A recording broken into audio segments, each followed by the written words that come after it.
Welcome to Chronicles and Legends. Please hit that subscribe and let us know where in the world are you tuning in from. Let's get started. The Vampire Genesis, Blood Beneath the Flood. You've heard the story of Noah, the righteous man, the ark, the animals, the rain. But what if I told you that the flood wasn't sent to cleanse sin? It was sent to exterminate an ancient, unnatural race. A race born not from man nor beast, but from the unholy union of angels and something else. Chapter 1. The book that shouldn't exist.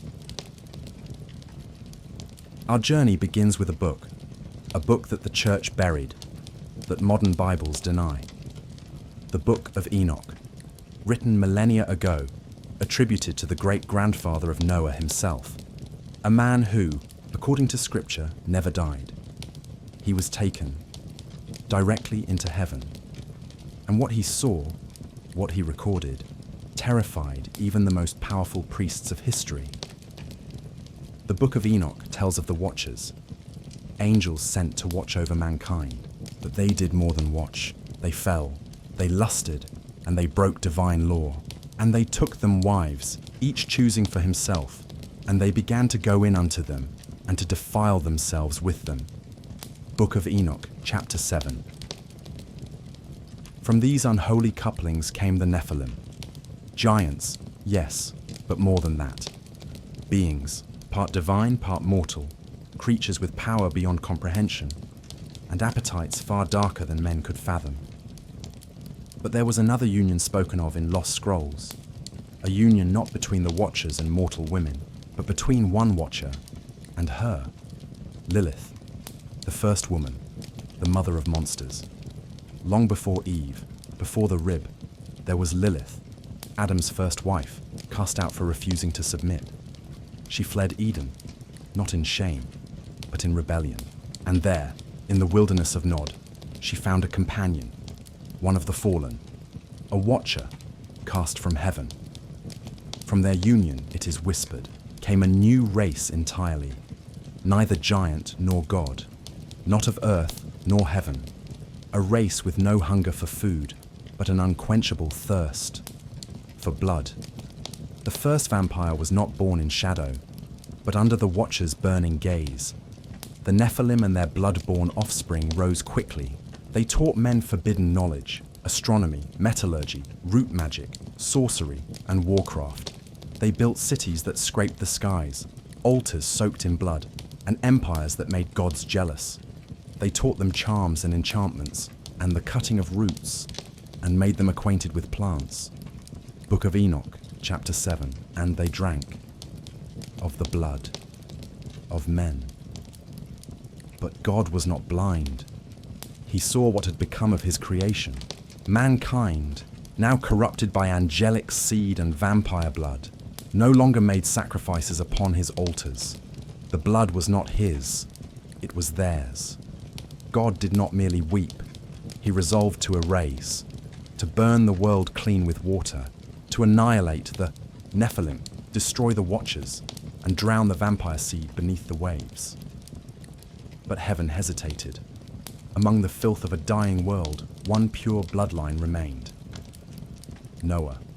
The angels descended to earth, scouring the lands for one man untainted, a man whose blood still bore the sacred purity, uncorrupted by angels or vampires.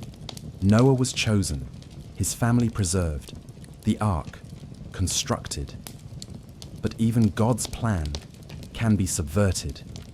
For in Noah's mercy, as the rains fell, as the ark groaned against the tides, he allowed his daughters' husbands aboard, men whose blood bore the mark of the Nephilim. The flood may have drowned the world, but it did not wash away everything. Chapter 2. The Seed That Survived. 40 days, 40 nights. The world drowned beneath a fury sent by heaven. The screams of giants were silenced. The bones of angels cracked beneath crushing waves. Temples sank, cities choked. The blood finally stopped flowing. The flood was not just a divine act of punishment. It was a surgical cleansing. An extinction event, a targeted purge, and it nearly worked. On board the Ark, life clung to wood and faith, but below deck, hidden in the warmth of familial unity, was a secret, a contamination, a seed. The blood of the Nephilim did not die with the flood. It was carried aboard the Ark, in the veins of Noah's sons-in-law, men chosen not by God but by love, or perhaps by fate. You see, blood is not so easily washed away, not divine blood, not cursed blood. And when that blood shares space with the last of creation, it waits. It sleeps, it hides, it learns. The Ark came to rest, the skies cleared, the land was reborn. But so too was something else. The descendants of Noah spread across the earth. New nations, new tongues, new kings. But strange legends began to echo through these young kingdoms. Blood drinkers who walk by night, those who do not age. Eyes like burning coals, they came after the rain. The old evil was not destroyed. It had been diluted, but not defeated. The vampire race did not survive in the open, not yet. The Nephilim's arrogance was drowned, but their instincts endured. Legends speak of the Watcher's Line, a cryptic term found scrawled in forbidden scrolls, banned by the Council of Nicaea. It refers to the offspring of the post-flood tainted, men who could not die, but who also could not live in sunlight, their flesh cursed to burn, their souls split between worlds, their thirst eternal. But it wasn't just thirst, it was memory. The blood carried knowledge, secrets, forbidden arts lost beneath the flood. Slowly, these survivors began to remember. Some say the first true vampire after the flood was born 6 generations from Noah. A child who never aged. A boy with eyes too black, too old. He vanished during the day and returned with blood on his lips. Yekon, a name found in both Enoch and in Babylonian demonology. Across empires, his name changed. In Egypt, he was Sateth. In Mesopotamia, he was Asaku. In Canaan, Baal Amaresh. Always hiding, always feeding. These bloodlines interwove with kings, priests, and prophets, manipulating, preserving, waiting for the world to forget, waiting for scripture to be rewritten, and rewritten it was. The Book of Enoch vanished from canon, the stories of the Watchers labeled heresy, the connection between Noah's sons-in-law and the rise of blood cults, buried beneath centuries of doctrine. But the signs never disappeared. They simply went underground. And now, as the old knowledge returns, as humanity once again reaches for the heavens with machines and fire, the blood is stirring, the descendants of the Watchers are awakening, and the world, just like before the flood, is becoming too enlightened. In Chapter 3, the blood returns, and this time, it's not alone. Chapter 3, the blood returns. The Ark may have landed on Ararat, but the bloodline it carried never stopped moving. It passed through the bones of kings, through the whispers of priests, through the vaults of power, into our world. Today, we map DNA, but there are strands no one can explain. Mutations that appear in only 1% of the population, enhanced regenerative ability, resistance to disease, heightened sensory perception, photophobia, and a strange, unexplainable hunger. We call it a mutation, they call it heritage. For centuries, the truth has been locked away, not lost, hidden, protected. There are those who still remember the flood because their blood does not forget. The vampire bloodline did not simply survive. It evolved. It infiltrated. They are CEOs, politicians, generals, even bishops.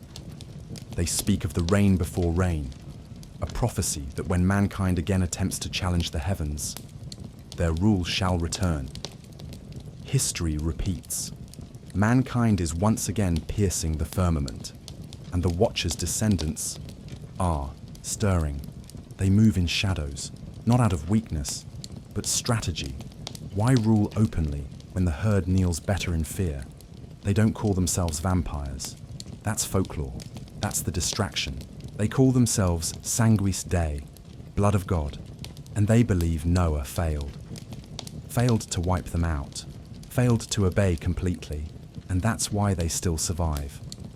To finish what the flood could not.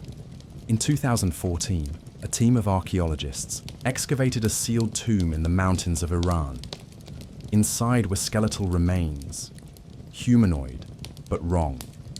The DNA, neither fully human nor fully explainable. The tomb's inscription, Yekon resurgit, Yekon shall rise, the ancient one. The child born 6 generations from Noah was not a myth. He was preserved. And every generation, there are whispers, blood cults forming, languages no one has spoken in 4,000 years, suddenly remembered. What we call evil, they call origin. The Watchers were not punished, they claim. They were martyred. And now, something is happening. Blood banks reporting disappearances, missing persons in clusters, near ancient sites, a resurgence in Lilith worship online, and a name whispered again. He was not the first. Vampire. He was the first king, not just a predator, a priest, the child of Lilith and the fallen, a being with divine memory and eternal thirst. Every flood ends, every tide recedes, and when it does, what was buried awakens. Anarchus civit, sanguis redebit. The blood will return. The Nephilim were drowned, their empires lost, but blood is patient, and the line of Noah is not as pure as we were told. Thanks for watching,